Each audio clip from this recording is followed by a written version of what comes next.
ಒಂದು ವರ್ಷ ಆಗಿದೆ. ಇದು ಶೂನ್ಯ ಸಾಧನೆಯ ಸರ್ಕಾರ ಈ ಒಂದು ವರ್ಷದಲ್ಲಿ ಅಂತ ನಾವು ಈ ಸರ್ಕಾರವನ್ನು ಕುರಿತಂತೆ ನಮ್ಮ ಒಂದು ಆರೋಪವನ್ನು ನಾವು ಮಾಡಿದ್ದೇವೆ. ಒಂದು ವರ್ಷದಲ್ಲಿ ಈ ಸರ್ಕಾರದ ಸಾಧನೆ ಏನು ಅಂತ ಕೇಳಿದರೆ ಶೂನ್ಯ. ನಾನು ತಮಾಷೆಯಾಗಿ ಸತ್ಯಸಂಗತಿಯೇ ಅದನ್ನು ಹೇಳಿದೆ. ನನಗೆ ಮಾಧ್ಯಮದ ಸ್ನೇಹಿತರು, ಅವತ್ತು ನಾನು ಕಿತ್ತೂರಿನಲ್ಲಿದ್ದೆ, ನನಗೆ ಯಾರೋ ಕೇಳಿದರು ಸರ್ಕಾರದ ಬಗ್ಗೆ ನೀವೇನು ಹೇಳ್ತೀರಿ ಅಂತ. ಆಗಷ್ಟೇ ಈಗಲೂ ಇದೆ ಚರ್ಚೆಯಲ್ಲಿರೋ ವಿಷಯ. ಗ್ರೇಸ್ ಮಾರ್ಕ್ಸ್ ಕೊಟ್ಟರೂ ಪಾಸ್ ಆಗದೆ ಇರೋ ಸರ್ಕಾರ ಇದು. ಅಂದರೆ ಅಷ್ಟು ಶೂನ್ಯ ಸಾಧನೆ. ಇವರಿಗೆ ಎಷ್ಟು ಗ್ರೇಸ್ ಮಾರ್ಕ್ಸ್ ಕೊಟ್ಟರೂ ಪಾಸ್ ಆಗೋದಿಲ್ಲ. ಆ ರೀತಿಯ ಒಂದು ಸರ್ಕಾರ ಕಾಂಗ್ರೆಸ್ ಸರ್ಕಾರ ಇದೆ. ಸಿದ್ದರಾಮಯ್ಯನವರ, ಡಿ ಕೆ ಶಿವಕುಮಾರ್ ಅವರ ಈ ನೇತೃತ್ವವೇ ಜನರಿಂದ ತಿರಸ್ಕರಿಸಲ್ಪಡ್ತಾ ಇದೆ. ಈ ಚುನಾವಣೆ ಫಲಿತಾಂಶದಲ್ಲೂ ಅದು ಕಾಣುತ್ತೆ.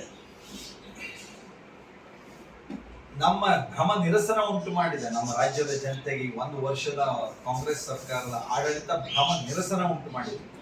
ರಾಜ್ಯದ ಜನ ನಾವು ಹೆಮ್ಮೆಯಿಂದ ಇದು ಒಂದು ಒಳ್ಳೇದಾಗಿದೆ ಅನ್ನುವಂತ ಹೇಳುವಂತ ಸ್ಥಿತಿ ಇಲ್ಲ.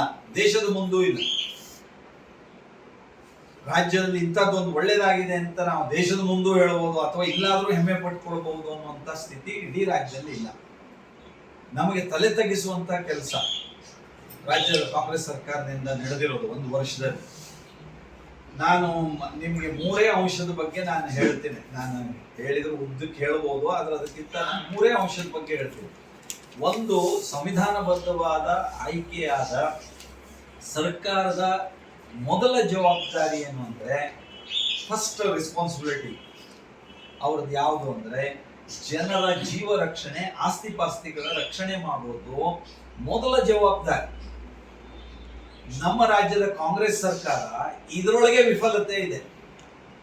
ಸಂಪೂರ್ಣವಾದ ವೈಫಲ್ಯತೆಯನ್ನು ಇದರೊಳಗೆ ಕಾಣ್ತೀವಿ. ಕಾನೂನು, ಶಾಂತಿ, ಸುವ್ಯವಸ್ಥೆ ಹದಗೆಟ್ಟು ಹೋಗಿದೆ. ರಾಜ್ಯದಲ್ಲಿ ಗೃಹ ಮಂತ್ರಿಗಳಿದ್ದಾರ, ಮುಖ್ಯಮಂತ್ರಿಗಳಿದ್ದಾರ ಅಂತ ಕೇಳೋ ಪ್ರಶ್ನೆ ಬಂದಿದೆ. ನಾನು ಹಿಂದೂ ಒಮ್ಮೆ ಹೇಳಿದ್ದೆ, ನನ್ನ ಚುನಾವಣಾ ಪ್ರಚಾರ ಭಾಷಣದಲ್ಲೂ ಹೇಳ್ತಾ ಇದ್ದೆ, ಈ ಪರಿಸ್ಥಿತಿ ಯಾಕಾಗಿದೆ ಅಂದ್ರೆ ಕಾಂಗ್ರೆಸ್ ಸರ್ಕಾರ ಅಪರಾಧಿಗಳಿಗೆ ರಕ್ಷಣೆ ಕೊಡುತ್ತೆ ಅನ್ನುವಂತಹ ಸ್ಪಷ್ಟ ಸಂದೇಶ ಇದೆ.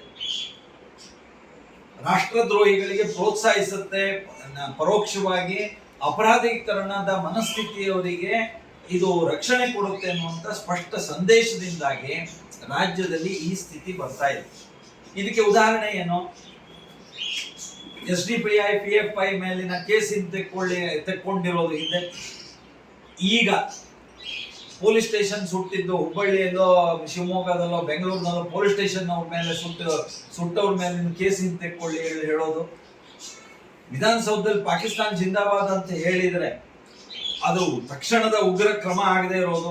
ಆಗ ಹೇಳ್ತಾರೆ ಅದು ಧ್ವನಿ ಚೆಕ್ ಮಾಡಿಸ್ತೀವಿ, ನಮಗ್ ಕೇಳಲಿಲ್ಲ, ನಿಮಗ್ ಕೇಳಲಿಲ್ಲ. ಈ ರೀತಿ ಈ ಹಗುರವಾದ ಧೋರಣೆ ಇದೆಯಲ್ಲ, ಇದು ಅಪರಾಧೀಕರಣ ಬೆಳೆಯೋದಕ್ಕೆ ಕಾರಣ ಆಗ್ತಾ ಇದೆ. ಮತ್ತು ಈ ಬಹುಸಂಖ್ಯಾತರ ಭಾವನೆಯನ್ನ ಧಿಕ್ಕರಿಸುವಂತಹ ಸ್ಥಿತಿ ರಾಜ್ಯ ಸರ್ಕಾರದ ಇದೆಯಲ್ಲ. ನಮಗೆ ಭಗವದ್ಧ್ವಜ ಹಾರಿಸ್ಲಿಕ್ಕೆ ಬಿಡೋದಿಲ್ಲ, ಸಾವರ್ಕರ್ ಚೌಕ ಮಾಡ್ಲಿಕ್ಕೆ ಬಿಡೋದಿಲ್ಲ, ನಾವು ಹನುಮಾನ್ ಚಾಲೀಸ್ ಹೇಳಲಿಕ್ಕೆ ಬಿಡೋದಿಲ್ಲ. ಈ ರೀತಿಯ ಪ್ರವೃತ್ತಿಯನ್ನು ರಾಜ್ಯದ ಕಾಂಗ್ರೆಸ್ ಸರ್ಕಾರದ ಇದೆಯಲ್ಲ, ಈ ರೀತಿಯ ಕಾರಣದಿಂದಲೇ ನೇಹಾ ಹಿರೇಮಠ ಹತ್ಯೆ ಆಯ್ತು. ಅಂದ್ರೆ ಅಪರಾಧೀಕರಣದ ಮನಸ್ಥಿತಿಯವರಿಗೆ ನಾವು ಹೋಗಿ ಕಾಲೇಜ್ನಲ್ಲಿ ಹಾಡು ಹಗಲು ಚಾಕು ಹಾಕಿದ್ರೆ ನಡೀತದೆ ಹೇಳೋ ಮನಸ್ಥಿತಿ ಬಂದಿದೆ. ಅಂಜಲಿ ಕೊಲೆ, ಇದು ಎಲ್ಲದರ ಕ್ಯುಮುಲೇಟಿವ್ ಎಫೆಕ್ಟ್ಗಳು ಹೀಗೆ ಬೆಳೀತಾ ಹೋಗುತ್ತೆ. ಇದು ಡೆಫಿನೆಟ್ ಆಗಿ ಇದು ನಾನು ಆರೋಪ ಮಾಡ್ಲಿಕ್ಕೆ ಬಯಸ್ತಾ ಇದ್ದೇನೆ. ಪರಮೇಶ್ವರ್ ಅವರ ಗೃಹ ಸಚಿವರಿಗೆ ಕೆಟ್ಟ ಹೆಸರು ತರಬೇಕು ಅಂತ ಸಿದ್ದರಾಮಯ್ಯ ಮತ್ತು ಡಿ ಕೆ ಶಿವಕುಮಾರ್ ಅವರು ಮಾಡ್ತಿರುವಂತಹ ಒಂದು ಪ್ರಯತ್ನ ಅಂತಲೇ ನಾನು ಆರೋಪಿಸೋದಕ್ಕೆ ಬಯಸ್ತಾ ಇದ್ದೇನೆ. ಗೃಹ ಸಚಿವರು ಈಗ ಅಸಹಾಯಕರಾಗಿದ್ದಾರೆ. ಅವರು ಬಿಗುವಾದ ಕ್ರಮ ತೆಗೆದುಕೊಳ್ಳೋದಕ್ಕೆ ಆಗ್ತಾ ಇಲ್ಲ. ಅರೆ, ನಾನು ಒಂದೊಂದು ಸಣ್ಣ ಸಣ್ಣ ಘಟನೆಯನ್ನ ನಿಮ್ಗೆ, ಇದು ಇಡೀ ರಾಜ್ಯದಲ್ಲಿ 4 ತಿಂಗಳಲ್ಲಿ 400ಕ್ಕಿಂತ ಹೆಚ್ಚು ಕೊಲೆ ಆಗಿರೋದನ್ನು ನೋಡಿದೀವಿ. ನೀವು ಬೀದರ್ ತುದಿಯಿಂದ ಹಿಡಿದು ಕೊಡಗಿನ ತುದಿ ತನಕ ಹೇಗೆ ಈ ಆಡಳಿತದ ವೈಫಲ್ಯತೆಗಳು ಕಾನೂನು ಶಾಂತಿ ಸುವ್ಯವಸ್ಥೆ ಕಾಪಾಡೋದಕ್ಕೆ ಆಗಿದೆ ಅನ್ನೋದು ನೋಡ್ತಾ ಇದ್ದೇವೆ ನಾವು. ಕ್ಷಣದಲ್ಲಿ ನಾನು 100 ಉದಾಹರಣೆ ಕೊಡಬಲ್ಲೆ ನಾನು. ಇದರ ಕ್ಯುಮುಲೇಟಿವ್ ಎಫೆಕ್ಟ್ ಏನು ಅಂದ್ರೆ ರಾಜ್ಯ ಒಂದು ಅಪರಾಧೀಕರಣ ರಾಜ್ಯ ಆಗ್ತಾ ಇದೆ, ಅಪರಾಧಿಗಳ ರಾಜ್ಯ ಆಗ್ತಾ ಇದೆ. ಇಲ್ಲಿ ಜನರ ಜೀವಕ್ಕೆ ಗ್ಯಾರಂಟಿ ಇಲ್ಲದೆ ಇರುವಂತ ಸ್ಥಿತಿ ಬರ್ತಾ ಇದೆ. ಇನ್ನು ಯಾವ ಗ್ಯಾರಂಟಿ ತಗೊಂಡು ಏನ್ ಮಾಡೋದು ನಾವು? ಜನರ ಜೀವಕ್ಕೆ ಗ್ಯಾರಂಟಿ ಇಲ್ಲದೆ ಇರುವ ಸ್ಥಿತಿ ಬರ್ತಾ ಇದೆ. ಬೆಂಗಳೂರಿನಿಂದ ಮಂಗಳೂರುವರೆಗೆ, ಬೀದರ್ನಿಂದ ಚಾಮರಾಜನಗರದವರೆಗೆ ನಿಮ್ಮ ಸುದ್ದಿ ನಿಮ್ಮದೇ ಭಾಷೆಯಲ್ಲಿ. ಕರ್ನಾಟಕ ತಕ್.